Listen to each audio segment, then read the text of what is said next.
Hello everyone and welcome back to the channel. I'm OP, and in today's episode we'll be going over some of the best highlights from today's LCK 2024 Spring Split matchup. Without further ado, let's dive straight into the action. Avoid.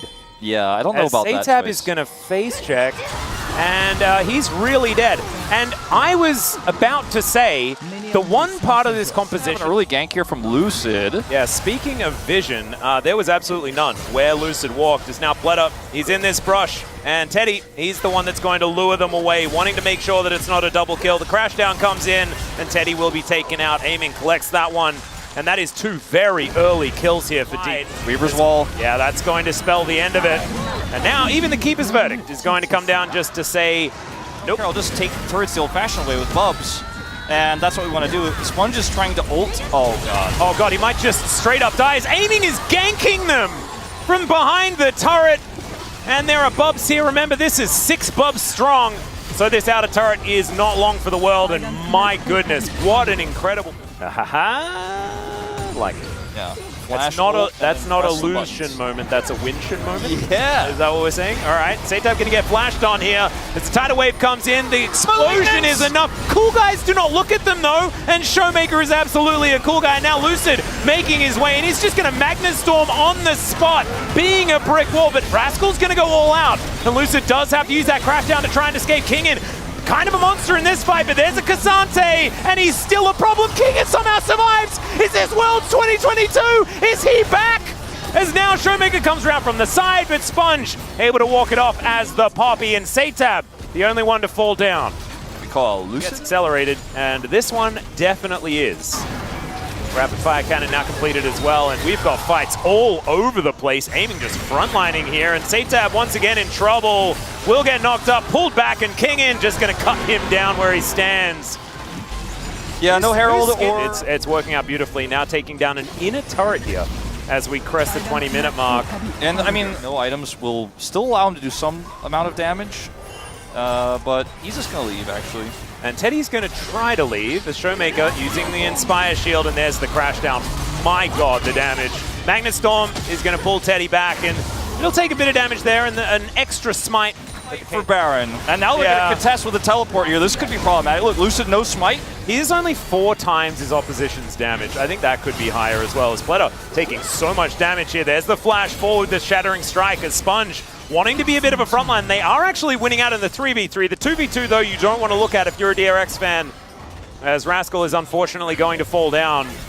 Successful Baron delay. Yep. Oh, that's true, actually, as Showmaker has decided that perhaps if we kill everyone, we won't need to take the Baron, and that might actually be true. Satab rotating over. Is this turret actual safety, though, is the question, as Ace in the Hole comes through, but that is a very tanky Rel, and Lucid will be A-OK. Showmaker still lurking on the sidelines of the fight. I have a feeling it might be over for now, as Sponge is dead. That should mean Baron. Should definitely, but doesn't necessarily need to be is the question, like you were already kind of implying earlier. Satab is dead. Oh, yeah, there's the bubble. And there goes the Talia.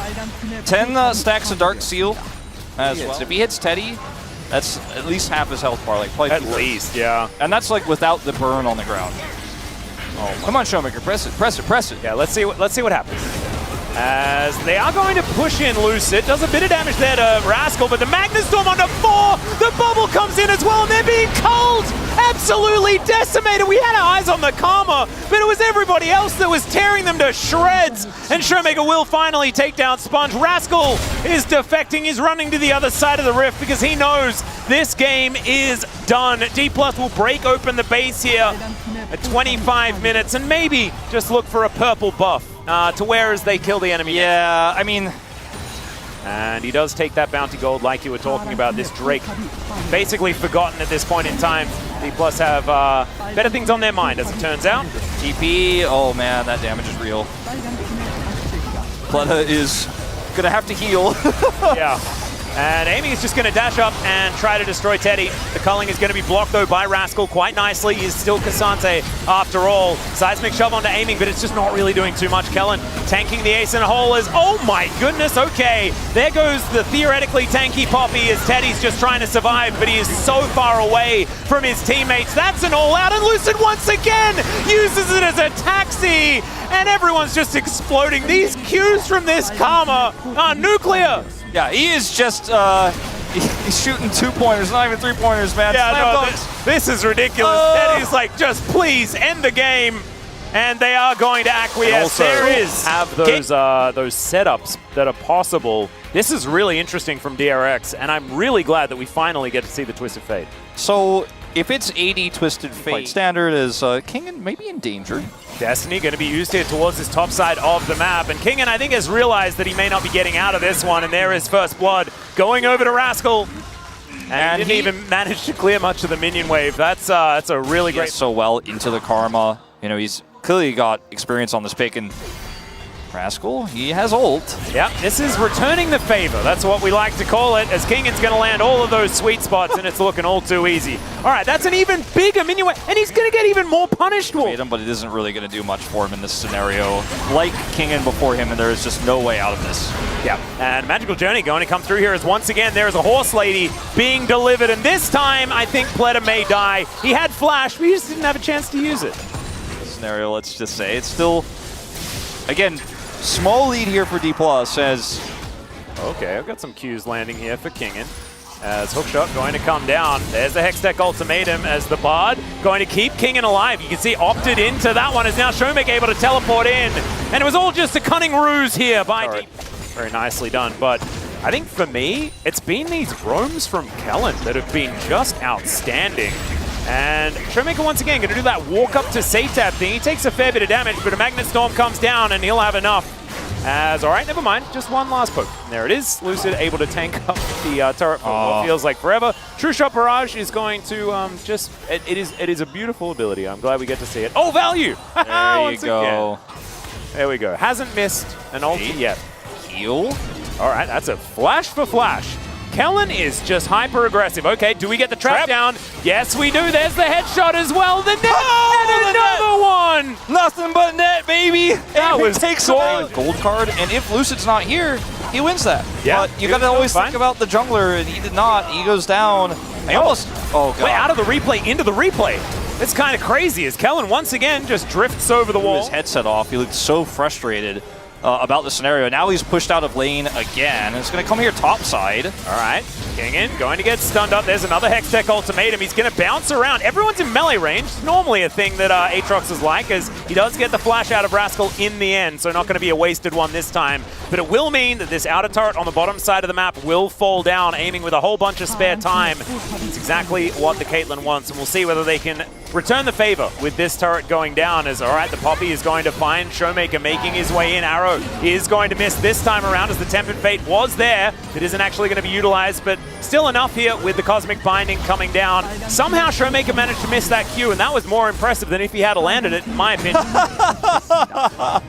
That's actually very true. I believe that turret gave Bounty gold. It was, I think bounties had just come up at that point. I'm not 100% sure actually, but they are able to successfully grab that turret. And Showmaker wants more. Yeah, it sort of looks like there's just two people chasing after all of DRX here, but it's not the case. Kingen is wrapping around. Yeah, Aiming's going to get in here as well, and this is going to turn into the Thunderdome. There is at least a turret, but it is not very healthy. And Kingen, he's just going to go in. 1 versus 4 and will be taken out. Not entirely sure about this one, but now Lucid, it could be his turn. He's flashing, and he's going to be able to crash down. Buffers it, even though the heroic charge was there. And now Aiming is going to right-click people.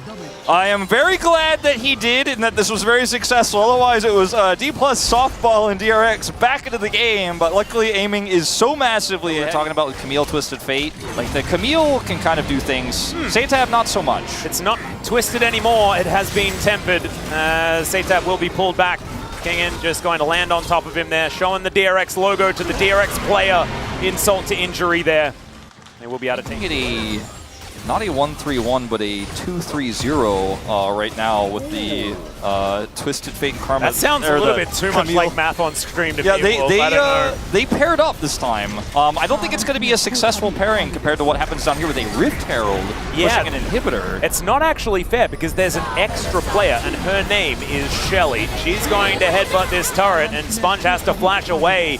Kellen moves on in and maybe they just won't stop. Tempered Fate is going to connect onto the Poppy. Crashdown comes in as Lucid is looking to get rid of his arch nemesis in the Steadfast presence. They will be able to take him down, and Yeah, Camille is going to be trading, but we're going to get another charge onto a Nexus turret. It is 20 minutes. Void is one turret away from them just having a Nexus exposed. Yeah, the Void grubs or the little Voidlings are we just flying out. Are we base trading? What's happening here? The turret is going to go down, and that denies the teleport. And they will be able to take themselves this. No, okay, never mind. They won't, because Destiny and Gate have to be used but he won't to get Satab out of here. He won't get the inhibitor, unfortunately. But he was there to see the turret go down. Yeah, he did. He did grab that the local explosion. gold. Yeah, and the local gold that comes with it. No. Now Kingen is going to find Satab here as well. Denda has been popped. There's Ace in the hole as well to spread around that money. Flash does have to come out. Kingen, he still has his, but Rascal is going to come in, and now Kingen's very, very low. Hextech ultimatum, but it's not enough to save him. And Rascal is also extraordinarily. Oh no! Teddy 100% trolled by the blast cone. Take it. Oh boy. Well. Okay, Sponge is going to say goodbye to the Karma, but still has a Lucid problem, and that is going to be enough to cause his departure from the Rift, at least for now. Cast Eastside team, silly place. No, flashed into it. Auto was in the air. He said, Teddy, if you go for that kill, I am leaving you behind. He said, no, I got this. I'll just get right back over the wall. No, you're not. You're on the wrong side of the blast cone, my man. That's like if Indiana Jones had have reached under the door to get his hat, but then it would have just gone down. His hand and his hat stay on the other side of the door. Yeah, exactly. That's the other side of what could have happened in that movie, guys. It would have been a lot more gruesome. I mean, what if Teddy somehow did get on the other side of the blast cone and survived with the sickest snipe of all time? And Arrow this time is going to connect. Lucid is going to get Mikhail's though, and now he's going to look for that crash down. Finally, Steadfast Presence going to do its job, and Lucid might actually be punished for this one, but instead, it is Rascal that goes down. The wallets are excruciatingly heavy, and they are bearing down now on DRX. It's a double kill. Now for Aiming, who's just walking at Teddy. He's trying to do Ezreal things, but it's not quite working. Another W is going to find its mark, but it's a little bit too little, too late. And Pletter and Sponge is going to have to watch as their Nexus once again falls down in back-to-back some of the quickest games that we've seen here this season in the LCK. And I imagine the catharsis for Dplus Kia could not be higher. Breaking the loop. These were some of the best highlights from today's LCK 2024 Spring Split matchup. Which moment was your favorite? Let me know in the comment section below. This is OP, and I'll see you tomorrow. Take care.